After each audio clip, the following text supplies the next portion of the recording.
Bueno, muy buenos días. Ahora sí estamos con Cecilia, una súper invitada del día de hoy. Cecilia es argentina, radicada en Navarra, España.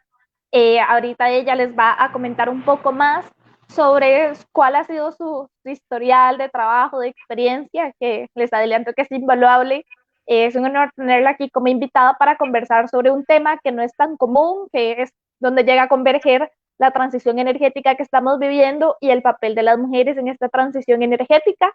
Entonces, bienvenido Cecilia, sin más preámbulo, te cedo la palabra para que nos contes un poco más sobre tu experiencia, sobre tu formación y lo que estás haciendo actualmente con Enercluster. Ahí está. Pues primero, muchísimas gracias. Buenos días para vosotros. Para mí es un honor estar en esta reunión y compartir pues con Glenda y todas vosotras, ¿vale? Pues os cuento un poquito. Yo voy por mi segunda vida profesional. Sí, tengo, bueno, algunos años y entonces ya he vivido una primera vida y ahora vamos por la segunda. Entonces, en la primera yo he sido científica, soy doctora en física y me dedicaba, bueno, a hacer experimentos y realmente a relacionarme poco con la gente, ¿vale? Entonces, pues después de unos cuantos años, realmente me llamaba más la atención poder trabajar para la industria y resolver problemas concretos en el día. Entonces, aprovechando todo lo que era mi background como científica, o sea, me gusta muchísimo estudiar y además tengo mucha visión global, empecé a formarme en el tema de proyectos y a trabajar para otros sectores. Y en eso, bueno, también he pasado por algunos cuantos sectores industriales y en este momento estoy trabajando para el sector eólico. Entonces, Enercluster es una asociación de empresas en mi región. Nosotros estamos en una región muy pequeñita que es Navarra, en el norte de España, que son unos 600.000 habitantes, pero es muy curiosa su historia porque junto con Dinamarca y Alemania fueron los tres lugares en donde, digamos, explotó el desarrollo de la energía eólica hacia realmente el resto del mundo, ¿vale? Esto ocurrió hace unos 20 o 25 años. Entonces yo tengo la suerte en mi región, por más de ser pequeñita, tengo 100 empresas de toda la cadena de valor. Tengo desde, bueno, donde la gente que está cerca de los parques, que hace la inversión para generar energía, la construcción de los aerogeneradores, la construcción de todos los componentes que lo arman, incluso el tema de las palas y la nacelle, muchas empresas, desde la fabricación de tornillos, bueno, que estos tornillos miden 8 metros, la gente de servicio y todos centros de conocimiento. Entonces, en mi asociación, perdón, en la Asociación de Energías Renovables de Navarra, los aglutinamos a todos. Entonces, trabajamos la energía eólica y desde hace un año también tenemos incluida la energía fotovoltaica.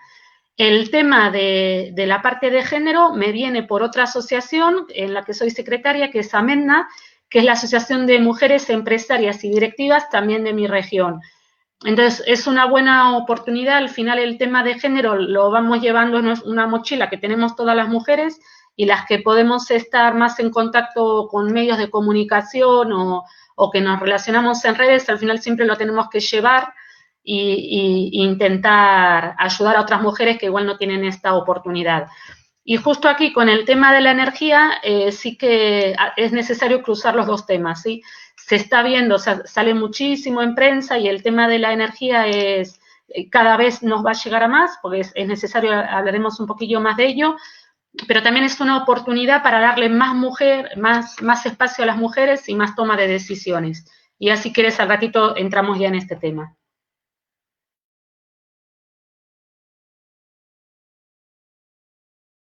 Glenda, ¿me escuchas? Hola, sí, Ahí estamos, eso. te escucho Así, perfecto. Bueno, muchísimas dale. gracias por la introducción, por darnos una idea de qué es lo que estás haciendo, de cómo te llegas a vincular también con la importancia del género y la energía en sí. También con Enercluster estás bueno, tenían un ciclo de conversatorios y también su trabajo. Parte de su trabajo, de sus proyectos estrella, es la extensión de vida de los parques eólicos, lo cual también es súper interesante y es como otra fase que no Sí, tiene que ver con la transición propiamente, sino de una energía que ya hemos digerido como consumidores y ya la entendemos muy bien pero ahora resulta que estos parques se han envejecido un poco y hay que darles determinado mantenimiento y optimizar la inversión que se ha hecho y poderles alargar esa vida. No sé si nos podrías contar un poquito de esto también para que la gente se contextualice Sí, sobre la importancia de ello. este es el problema, que es una situación que nos ocupa justo en estos años, ¿no? Ahora ya en el 2020, lo que os decía, a Dinamarca, Alemania y algunas regiones de España.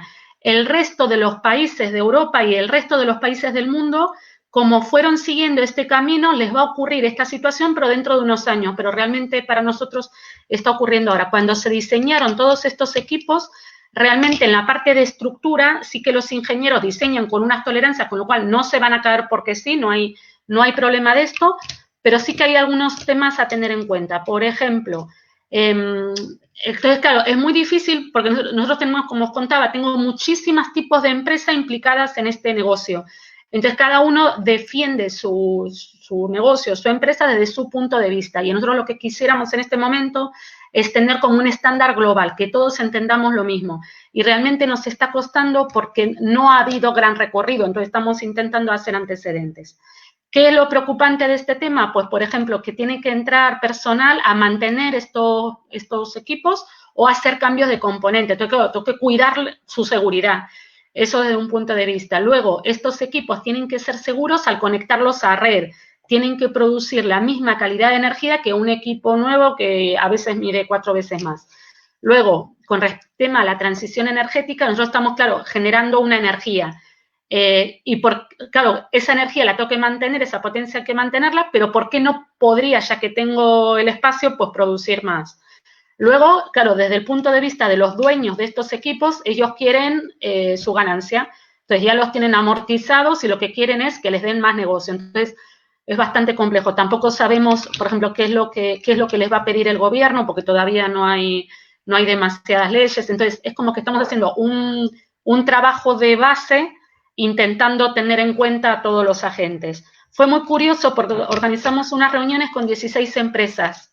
Entonces, de cada empresa exponía un ponente su punto de vista y, claro, me estuve dando ya cuenta al final que no tuve ninguna mujer en estos 16 ponentes. Entonces, yo esto de mis 55 empresas solamente tengo 5 altas directivas, no tengo directivas en un número representativo. Entonces, esto es curioso.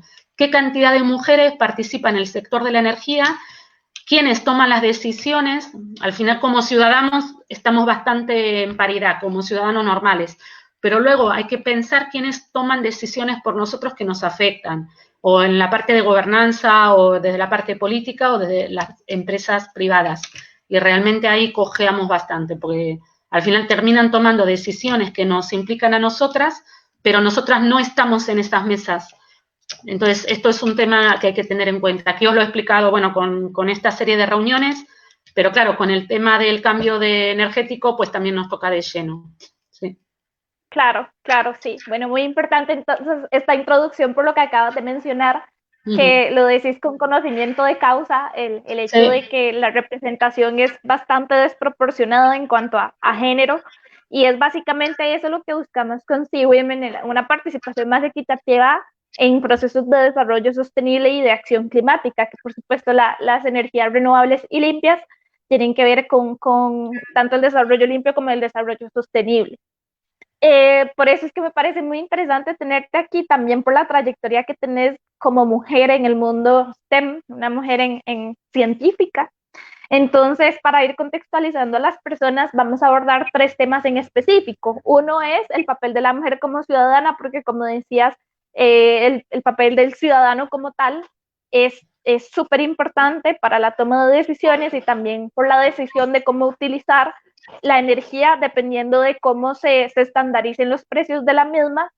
Segundo, el papel de la mujer en las carreras STEM y la importancia de que se vayan empoderando más con este tema, que se vayan apropiando más de este terreno para que llegara a ser coequiperas con los hombres y que también todas las oportunidades que ya existen y también las que se vienen también puedan ser aprovechadas por quienes decidan tener esa orientación hacia este tipo de vocaciones. Y tercero, el papel o la importancia de las mujeres en altos cargos o en toma de decisiones en lo que concierne a esta transición y cambio de paradigma energético que estamos atravesando, que por supuesto es gradual, como lo estabas diciendo, nos va a tomar varios años para llegar a limpiar las matrices energéticas de los países, pero es un proceso que ya se está viviendo, que ya nos está dando oportunidades, y en especial en un contexto como el actual, que tiene un alcance global prácticamente.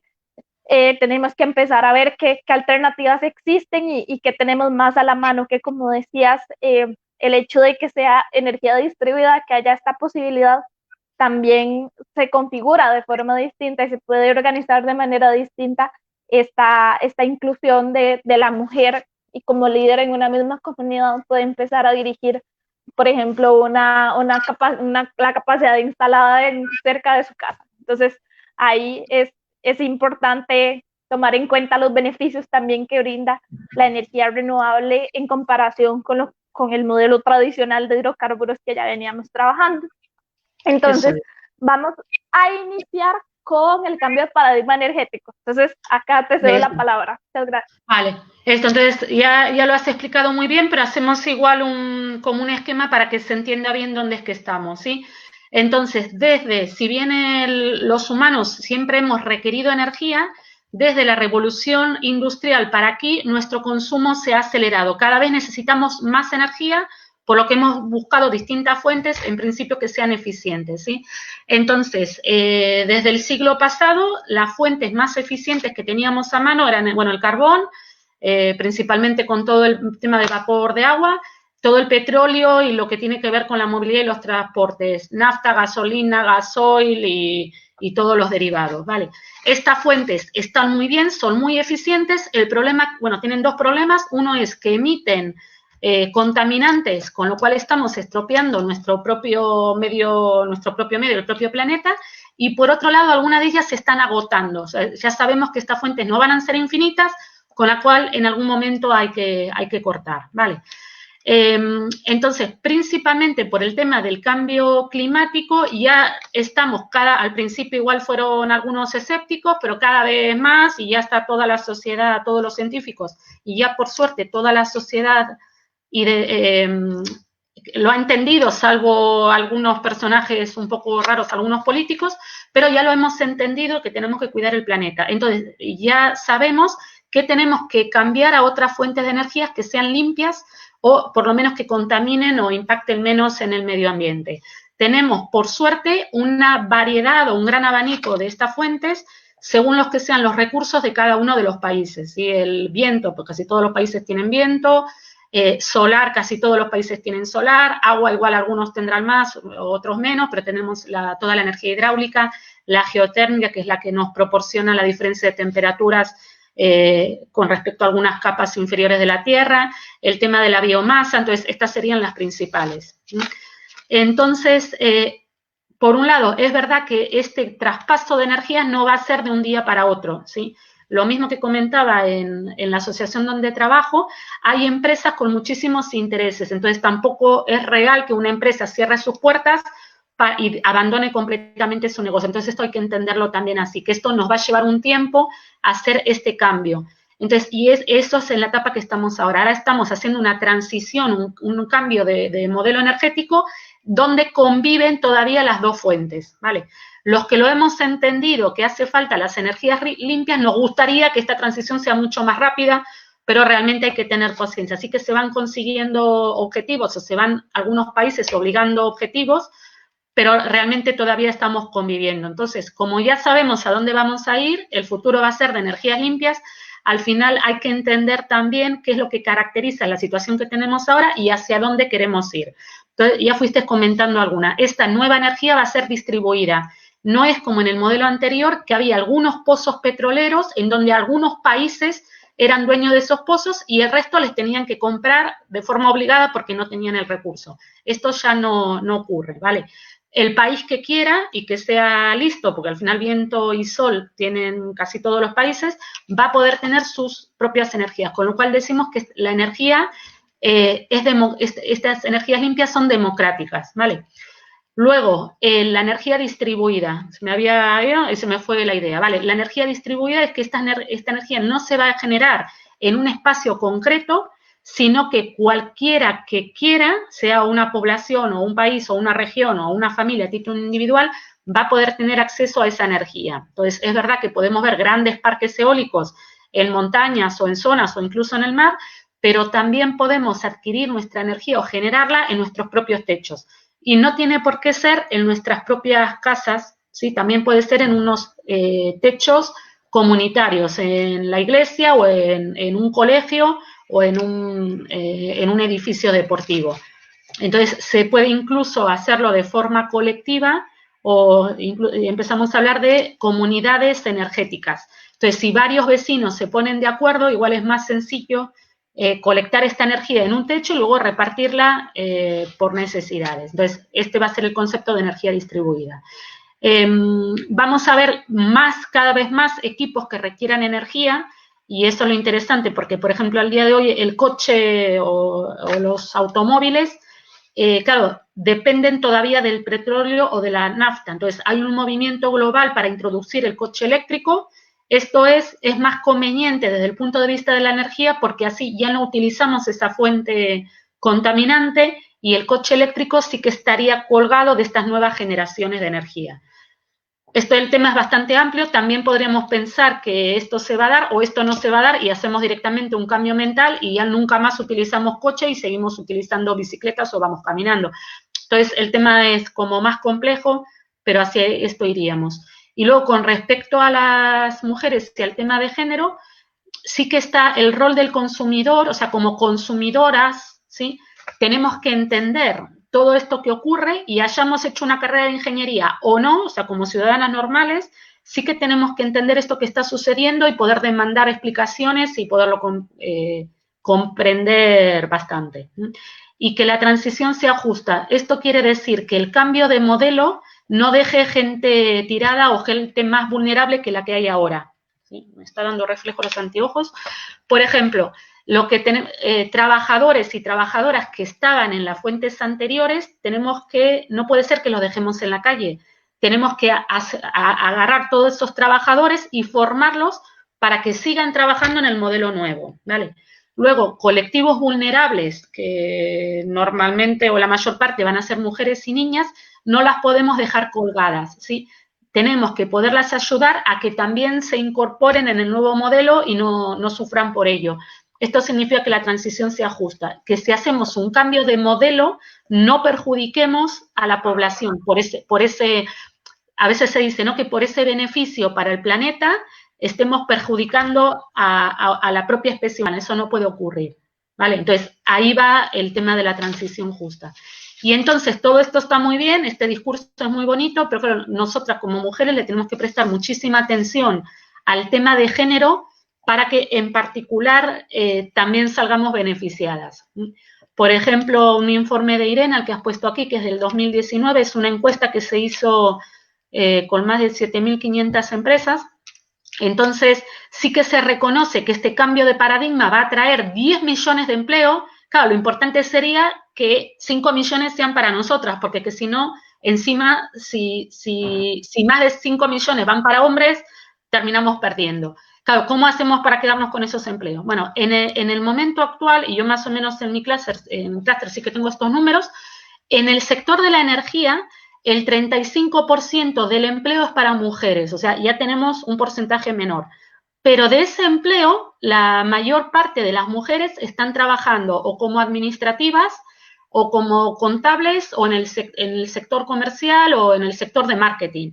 Realmente, solo un 6% es empleo técnico. Esto es curioso porque, claro, este empleo técnico está muy asociado a las carreras de ingeniería o a las formaciones profesionales STEM. ¿Sí? Tiene que ver con automatización o con tema de modelos matemáticos o de ingeniería. Entonces ya fijaros lo que es el número, ¿vale? Fijaros que si hablo de 6% de empleo técnico en mujeres, el 94% se lo están llevando los hombres, ¿sí? Y a diferencia de otro tipo de trabajos, estos trabajos se pagan mejor, con lo cual, a ver cómo nos va quedando nuestro dinerito a fin de mes, ¿vale? Y luego, si ya llegamos a la alta dirección, que es donde se toman las decisiones, realmente solo tenemos un 1% y yo casi por ahí voy en realmente lo que conozco que en la asociación donde trabajo. Entonces, la conclusión de este informe sería atención a estos números son al sector energético a escala global, no podemos repetir estos números y si realmente viene un cambio de modelo y vienen oportunidades, tenemos que subir en las 3 etapas, ¿sí? Y luego también, si estoy diciendo con mi discurso que las energías limpias son mejor para el planeta y mejor para los ciudadanos, pues realmente como mujeres nos repercute, cómo va a incrementar nuestra calidad de vida. Entonces, a esto es lo que hay que prestarle atención. Claro, y también ahí en el tema de lo que hablabas de la democratización, de cómo ese acceso y ese mismo poder adquisitivo les permite aprovechar al máximo la electricidad 24/7. Eso es importante, ¿vale? Porque también comentábamos que igual algunas familias han decidido pasar por este mundo, vivir sin energía eléctrica, entonces, bueno, al final no lo necesitan. Yo a esto, ojo con esta idea, le presto un poco de atención, ¿vale? Me parece un poco injusto, igual una familia o los adultos de esa familia lo han decidido que sí por ellos, me parece respetable, pero yo no haría que esta idea les limite el futuro a los niños y a las niñas que están en esas familias, ¿vale?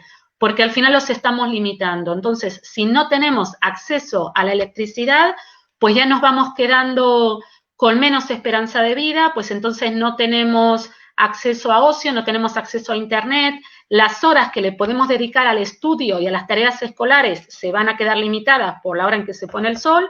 Entonces, atención con esto porque hay muchas zonas de África en que esto lo han entendido y están aprovechando ya un par de horas una vez que se pone el sol y esas diferencias de horas le van a dar una diferencia en su futuro.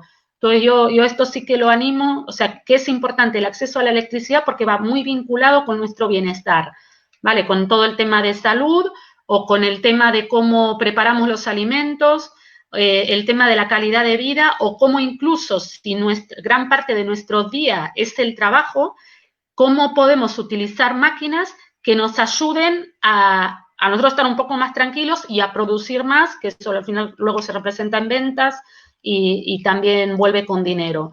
Entonces, yo a este tema sí que le presto un poco de atención. Sí que me parece importante entender que el acceso a la electricidad es un derecho, ¿vale? En el modelo anterior podríamos discutir de decir, bueno, yo no tengo dinero para pagar esa factura de la luz y entonces decido no estar conectado. Pero ya con estos nuevos modelos no sería excusa, ¿sí? Porque estos vecinos se podrían, lo que comentábamos, armar en comunidad a las que se les tendría que poder ayudar, evidentemente, pero podrían tener un acceso a una electricidad propia.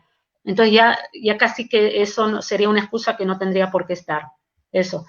Y entonces lo que comentábamos aquí con estas imágenes es, por un lado, el nivel el rol de mujeres como ciudadanas. Entonces, sí que tenemos que entender cómo funciona la electricidad, cómo funciona, dónde se está generando, vivamos en la zona rural o vivamos en la ciudad, ¿vale?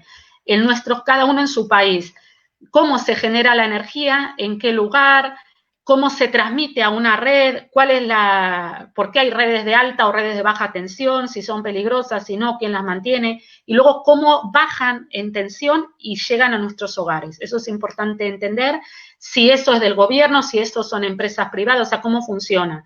Los que estamos en ciudad, que nos llega una factura de la luz, pues entender por qué pagamos lo que pagamos, si en nuestros países se nos permite ahorrar y eso repercute en cada mes, en el caso de España no es así, pero yo creo que en otros países sí. O sea, si tú ahorras en tu casa y decides no encender toda la luz en todas las habitaciones, seguramente pagues menos a final de mes. Entonces, eso es provechoso para el medio ambiente. Entonces, entender cómo funciona en cada país esa situación. Y luego, si realmente lo necesitamos y tenemos acceso, pues ver cómo están las legislaciones en nuestros países, si se nos permite armar estas comunidades con nuestros vecinos para generar nuestra propia electricidad.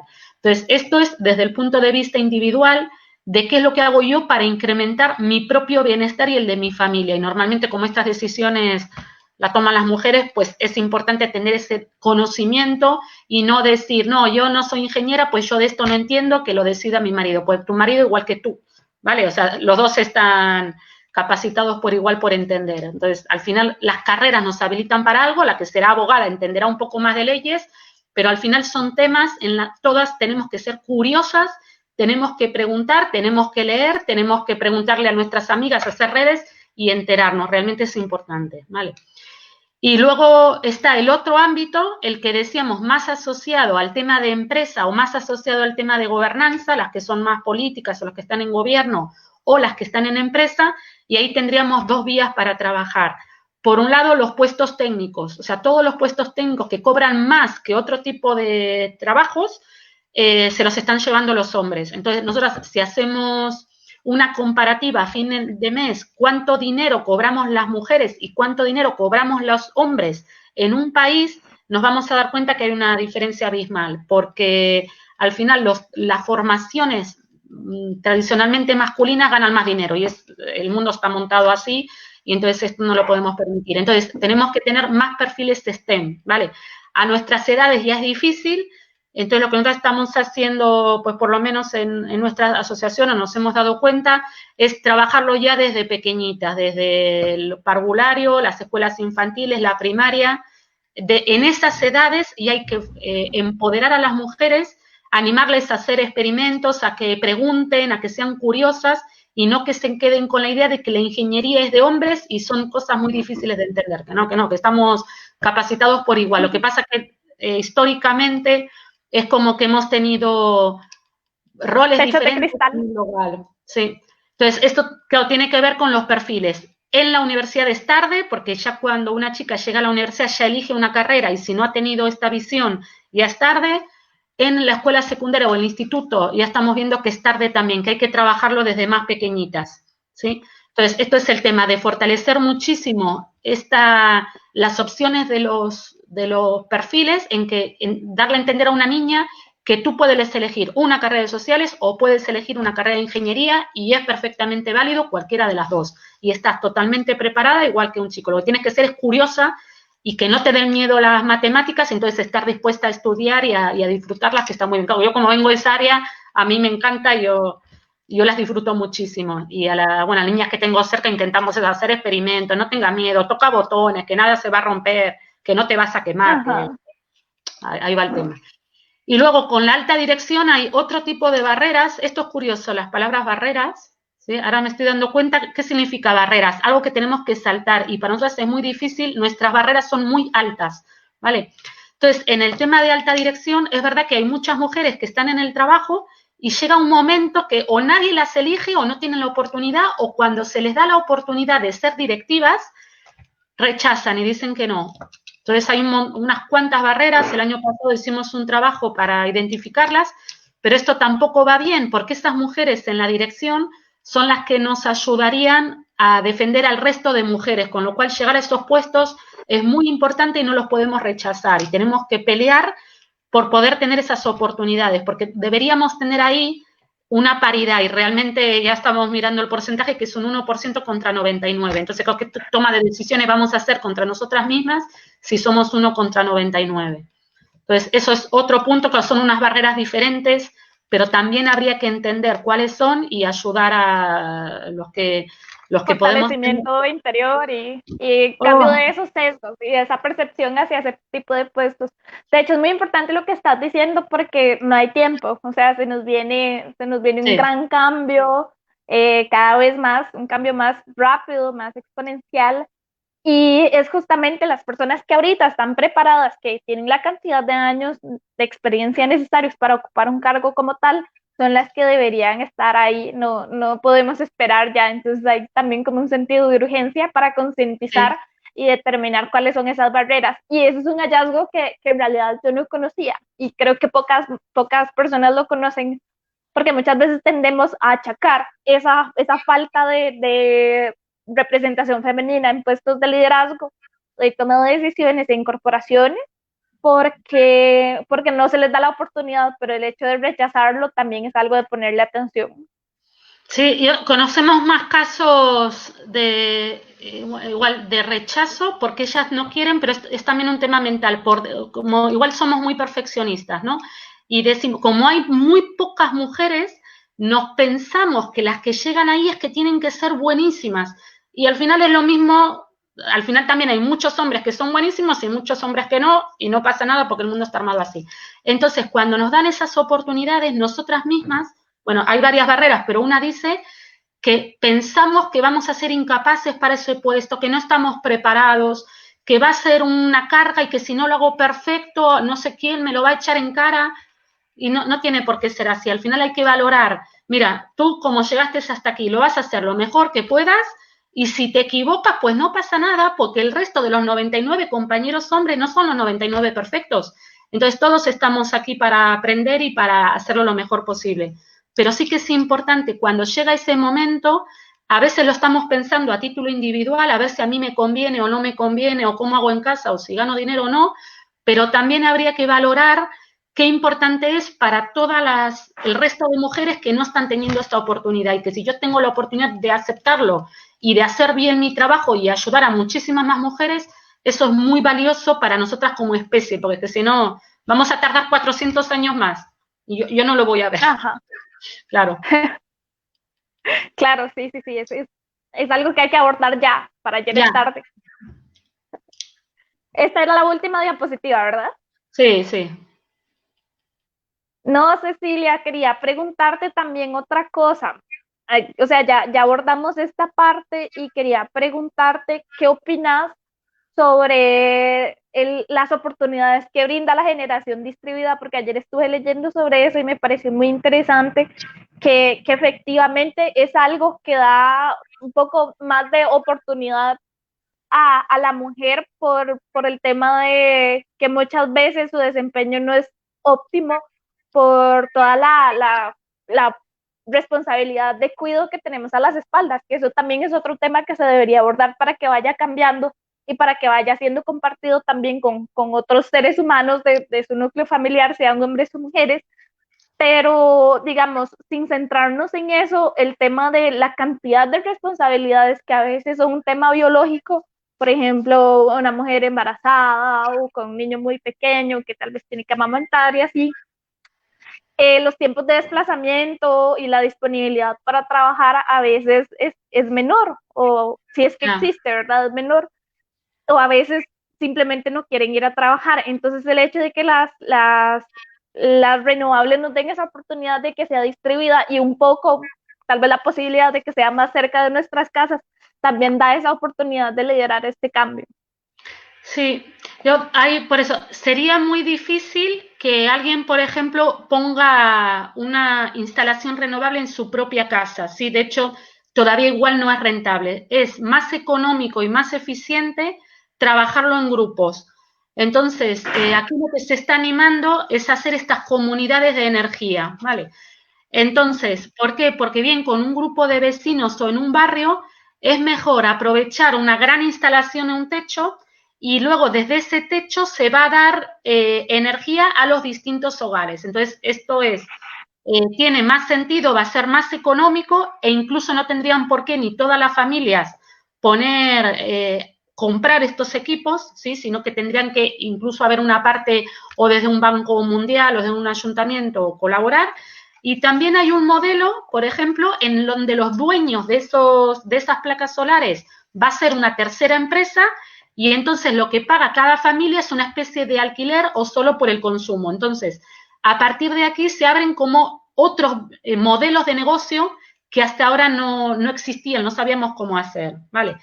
Habría alguno, aquí en España no está permitido, pero bueno, igual en otros países se puede hacer, que es si tú tienes tu cuota, o sea, por ejemplo, hay un techo donde se capta la energía y a ti te corresponde un consumo y tú no lo utilizas porque tú lo vendas y hagas negocio con eso. Claro, aquí en España no está permitido. Aquí lo que se puede hacer es, de todas formas, tú pagas todos los meses la factura de la luz y si tienes consumo que no, o sea, si tienes energía que tú no vas a consumir en tu mes, la puedes vender. Lo que pasa es que el precio de venta es menor que al precio de compra, con lo cual bajas un poquitillo tu factura de la luz, pero no podrías hacer negocio. Entonces eso ahí ya depende cómo son las regulaciones de los países, ¿sí? Pero, por ejemplo, en zonas rurales donde no estén conectadas a una red eléctrica, donde ellos puedan ser una isla de consumo, sí que esto se podría armar o podría llegar a ser interesante. lo que a mí sí que fortalezco es esta idea de la comunidad de energía. Es más interesante tratarlo en grupo y hacer todas lo que sean bien las inversiones, aunque sean globales, que luego puedan conseguir ayudas, es más interesante. Y luego, desde el punto de vista de la eficiencia energética, estamos trabajando también con un nuevo concepto y que es que el tema es no repartir a todos los vecinos por igual, sino realmente trabajar ahí con la eficiencia energética, porque si un vecino no consume todo lo que le ha correspondido, al final esa energía se pierde. Entonces, es también interesante decir, bueno, realmente hacer un juego en cuáles son las cuotas de reparto de energía según lo que se vaya a consumir. O uno, no sé, se fue 15 días de vacaciones, o no sé, o está enfermo, o los fines de semana no utiliza. Entonces, realmente que este reparto de energía sea dinámico. Entonces, estamos ahora también en un proyecto con Francia a través de la frontera y estamos estudiando, porque estos sí que son temas muy nuevos, un reparto de la energía en dinámico. Entonces, por un lado tendríamos, o sea, hay tres conceptos juntos. Autoconsumo, tenerlos en nuestros techos, captar la energía. Luego, compartido, hacerlo con nuestros vecinos en comunidad. Y tercero, que sea dinámico. No que a todos los vecinos obligatoriamente les toque por igual, sino realmente poder gestionar estas demandas para que sea ese reparto más eficiente. ¿Vale? De acuerdo a lo que realmente necesitan. Claro, realmente consumen cuando necesitan. Luego, asociado a esto, también tendríamos el tema de la acumulación de la energía, que tampoco ha explotado del todo. Entonces, es decir, claro, en este momento la energía que se genera hay que consumirla, tiene que ser instantáneo porque es que si no se pierde. Pero, claro, hay que empezar a desarrollar sistemas de acumulación de energía. Si, por ejemplo, la solar tú generas durante el día, claro, si lo vas a consumir en el mismo momento, de noche no podrías utilizarla. Entonces, si se van poniendo sistemas como baterías o de acumulación de energía, ¿sí? Entonces esa energía sí que se podría utilizar en otro momento. Entonces, todo esto también es muy apasionante. Hay cuestiones, por ejemplo, que incluso puede ser entre dos fuentes de agua a distinto nivel. Las zonas igual montañosas lo tienen más fácil. Entonces, por ejemplo, mientras generas energía, subes el agua con un motor y cuando ya no tienes energía la dejas caer y eso te hace mover una turbina. Entonces, eso, por ejemplo, este juego de aguas, igual sí que podría llegar a ser más económico y se puede dar. Entonces, ahí esto ya abre muchísimos temas para tratar. Entonces, depende también si las zonas son rurales o si estamos hablando de ciudad, si hay perfiles llanos, si se vive cerca del mar, si se está en montaña. Al final hay muchas tecnologías. Lo importante es que hay que estudiar y hay que aprenderlas, sí. Y que también existen muchas otras fuentes. A veces no escuchamos de todas. Y normalmente escuchamos las que están más presentes, que son eólica y fotovoltaica, pero también que está la biomasa. Me hablabas también que la biomasa brinda una oportunidad para las comunidades, ¿verdad? Sí, por ejemplo, en zonas donde hay granjas, o bien de animales, o bien restos de cultivo, o incluso restos orgánicos. Por ejemplo, es eso, si estas comunidades, sea la que sea, se organizan a recoger su basura y pueden separar lo que sea orgánico de no, porque si vamos a quemar el plástico, pues al final estamos otra vez en lo mismo, ¿vale? Pero si una vez que hacen su consumo de alimentos, si recogen y reciclan y pueden separar el elemento orgánico más los restos de animales, más los restos de cultivos, con todo esto se puede quemar biomasa, ¿vale? Entonces, esto también genera un gas y entonces ya se trabaja como si fuera el gas natural o el metano. Esto también es fuente de energía, ¿sí? Entonces, esto también existe. Luego la geotérmica también, que va con un tubo a unos metros por abajo de la Tierra y al final juega con las diferencias de temperatura. Abajo de la Tierra la temperatura es estable a 14 grados. Entonces, según si en la superficie hay más temperaturas que 14 o hay menos, con esta diferencia de temperaturas también se puede generar energía, ¿vale? Entonces, claro, surge como un abanico más amplio de energía que las posibilidades que teníamos antes. Pero claro, para todo esto hay que estudiar y hay que entender cuál puede funcionar cada uno. Por eso es importante que las mujeres seamos curiosas, que busquemos, que nos aliemos, que, bueno, vosotros la labor que hacéis es muy importante, que identifiquemos qué ejemplo se está dando en algún país o en un tipo de población para poderlo realmente copiar o inspirar. Entonces, toda esta relación que hacemos entre nosotras también es muy importante, porque al final lo que ha funcionado en una comunidad, pues yo lo puedo copiar o lo puedo adaptar a mi territorio.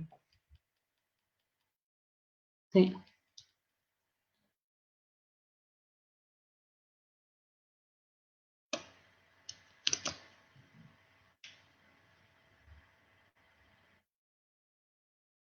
Hola, Aquí estamos, hola. sí. Sí, Sí, hola. te escuché. Ahorita mis perros solo están hablando, están muy escandalosos. Pero bueno, lo que estabas explicando es muy importante también para que nos vayamos formando sobre las diferentes posibilidades que existen, que no solo nos limitemos a lo que ya sabemos, porque el mundo de las renovables es Muy, súper, es como todos los días se aprende algo y más para uno que no, bueno, yo no tengo formación técnica ni ingenierías, ni en nada de una carrera STEM, pero aún así me interesa muchísimo. claro. De hecho, el tema de la democratización es algo a lo que le venía prestando mucha atención por el acceso a este tipo de energía, porque normalmente la gente tiende a decir que sale mucho más barato tener una planta de diésel que poner un energía solar fotovoltaica sobre el techo de la casa, porque esa es la única posibilidad que se imaginan. Entonces, el romper esos mitos y formarse un poco más en el tema, o tal vez no formarse, sino informarse sobre el tema, existe mucha información a la disposición, entonces yo creo que no es algo por lo que nos deberíamos delimitar y tampoco deberíamos de ser expertos en el tema para entenderlo. Entonces queda esa invitación puesta sobre la mesa para que también pues pueda haber una posibilidad de que se convierta hasta en modelos de negocio. He conocido sobre mujeres que convierten la biomasa en un modelo de negocio y que han prosperado gracias a eso, mujeres rurales, entonces es muy admirable y sacarle el máximo provecho, que si no es ingresando a una gran organización, que también se piense desde abajo, digamos, desde el mundo de los emprendedores para saber cómo se le puede sacar provecho.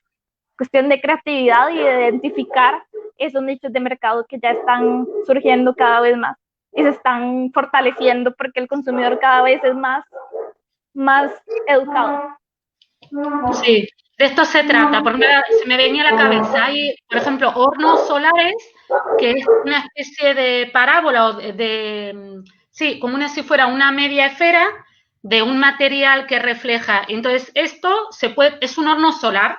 Entonces, y decíamos, igual hay familias que no pueden poner el fotovoltaico en su techo, pero bueno, con un poco de imaginación, sí que se puede hacer, por ejemplo, un horno solar. Entonces, pueden ya tener acceso a calentar su comida, entonces, o a transformar, o a hacer algún producto artesanal en base a ese calentamiento. Entonces, al final se trata eso de buscar ejemplos a la escala donde uno lo quiera aplicar, que no tiene por qué ser directamente el tema de la comunidad energética con fotovoltaico, eso podría ser un ejemplo, pero yo creo que se trata de cuestión en qué situación está cada una o a qué colectivo hay que ayudar y luego hacer una búsqueda de qué soluciones se les puede, qué se les puede ayudar o qué se les puede dar para que inspiren. Y con el tema de los emprendimientos, pues lo mismo, ¿sí? Que a veces eso, es muy raro que un emprendedor inventor, ¿vale? Que no todos somos inventores, pero a veces un emprendimiento es veo una necesidad y una vez que la cubro, pues ahí ya tengo un emprendimiento. Sí, puede ser eso, un comercio, una artesanía, eso ya es un emprendimiento. Entonces, que se animen eso, estas personas a empoderarse Exacto. y a tener su propio negocio, que eso es una opción perfectamente válida y muy interesante y también con mucho riesgo en la vida. Están las grandes empresas, Exacto. pero también está la empresa individual, que también es muy divertido y loable. Así es, y de hecho también existe, tal vez no brindar un servicio como tal o una solución como tal por parte del emprendedor, sino también puede ser proveedor o parte de una cadena de valor, de una gran cadena de valor que puede haber en su entorno. Entonces también son cosas que se pueden aprovechar, verlo desde ahí. Eso es. Bueno, Cecilia, yo creo que nos podríamos extender mucho. De hecho, tengo en mente un tema que es el papel de la consumidora también desde el medio de transporte, que también dentro de la matriz energética el tema del transporte se lleva una gran porción y es altamente contaminante y de hecho es de los más retadores porque es empezar a sustituir todas las flotillas vehiculares creo que ese es el mayor desafío de Costa Rica en este momento, a pesar de que la otra parte de la matriz ya está limpia casi que en su 100%, dependiendo de la época, va como por un 98, 97%, pero el tema de nosotros también tomar mejores decisiones y demandar mejores condiciones en cuanto a los medios de transporte es súper necesario, informarnos mejor.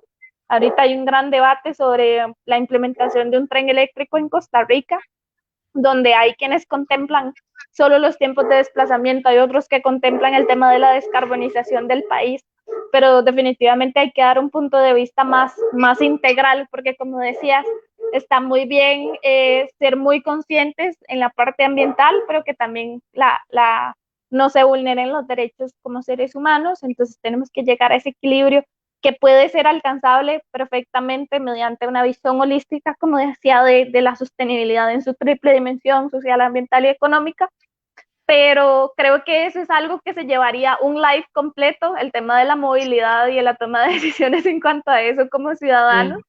Entonces, sin más, no sé si quieres dar un mensaje final para ir cerrando esta sesión. Yo la voy a poner también en YouTube para que quede disponible después en el canal de Sea Women. Eso. Pues es eso, desde la transición energética ya la mayoría de la sociedad lo ha entendido que tiene que ser así, entonces desde ese punto de vista estamos tranquilos. Ahora lo que queda por trabajar es este concepto de no dejar colectivos vulnerables fuera de esta transición, porque si no, no es completa, ¿vale? Entonces, dentro de este colectivo de la gente vulnerable, 2/3 son mujeres y niñas, entonces no nos podemos olvidar, tenemos que integrarlas en este nuevo modelo. Está muy bien el tema medioambiental, pero hay que pensarlo desde el punto de vista social y económico, cómo las integramos, ¿vale? Esto sería desde este colectivo. Luego, desde el otro colectivo, en la otra punto de vista, el de las trabajadoras y directivas, que las barreras están allí, pero hay que saltarlas y tenemos que ayudar a derribarlas también. Entonces, yo casi para unir las dos cosas, pues la idea de la justicia energética, y con eso me quedo con las dos, o sea, con esas dos palabras, cómo somos justos energéticamente. Entonces, ahí unimos tanto la transición energética como la justicia para nuestra especie. Al final, los humanos nos defendemos nosotros mismos, las hormigas no nos van a defender, y si hay extraterrestres por ahí tampoco, entonces al final nos tenemos que defender entre nosotros y en particular la mitad que somos las mujeres, pues entre nosotras, que el resto parece, sí que hay hombres que nos ayudan, pero claro, ¿quién mejor que nosotras para entendernos y para defendernos? Claro, totalmente. Muchísimas gracias, yo creo Brenda. Me ha encantado. con todo gusto. Eso, yo sé que quedo esto a disposición para lo que necesitéis, o ya hablaremos más veces, o lo que digáis. Claro, claro, igual yo voy a poner ahí tu contacto en la descripción de los videos para que lo tengan presente, porque también hay una parte de estas comunidades de mujeres y son quienes llevan varios años de experiencia y que no se han atrevido a dar ese salto que decías de ocupar cargos directivos, o que tal vez no han tenido la oportunidad, pero tienen todo el potencial adentro y lo podrían seguir reforzando para tener una mejor proyección y hablar con mayor propiedad de los temas que muchas veces los tenemos en la cabeza, pero no los sabemos externar por todos los sesgos de los contextos en los que nos desenvolvemos. ¿Hay algún secreto que algún día vamos a saber interpretar en las renovables? Porque ahorita el 32% de la fuerza laboral de las renovables, no, sin segmentarlo por tipo de puestos, está siendo ocupado por mujeres, mientras en el sector de petróleo y gas está siendo solo del 22%. Entonces, algún secreto hay ahí que debemos de identificar para seguirlo potencializando. Eso es, sí. Pues yo a disposición, lo que querráis que pueda ayudar. Al final también estoy muy comprometida con estos dos temas, y entonces la que necesite eso me puede escribir sin problema y se le puede orientar. Listo. Muchísimas gracias, Cecilia. Entonces, A ti. hasta luego. Un Adiós. placer.